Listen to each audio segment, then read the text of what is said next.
Ils sont 1700 affectés au programme C-Series au Québec, à Mirabel notamment. 1700 travailleurs qui peuvent pousser un soupir de soulagement. Ça va être bon, certainement.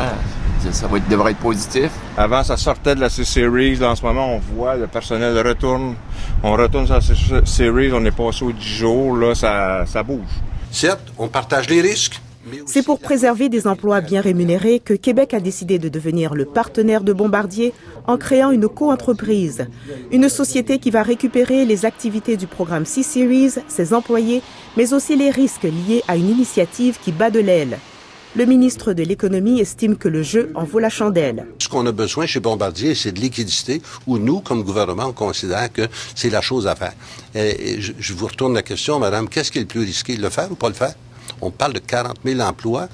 Cela dit, Bombardier a dû libérer le programme C-Series d'une partie de sa dette et radier 3,2 milliards de dollars.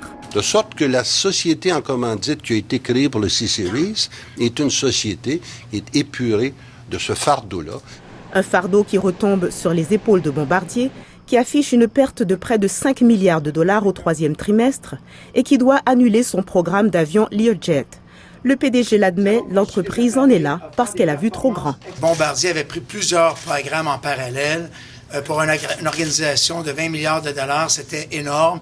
Québec devra emprunter pour financer le programme C-Series en période de restriction budgétaire. Dans le contexte actuel, moi je peux vous dire une chose, le gouvernement a réussi à trouver de l'argent dans la poche de gauche. Là, j'espère que pour le Front commun, ils vont en trouver dans la poche de droite.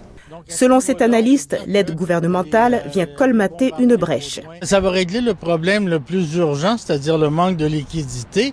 Par contre, ça ne règle pas le problème de fond. Le problème de fond, c'est de vendre le C-Series. Le PDG de Bombardier soutient que des acheteurs potentiels se sont manifestés. N'empêche, la dernière commande de C-Series remonte à plus d'1 an. Ici Maxime Bertrand, Radio-Canada, Montréal.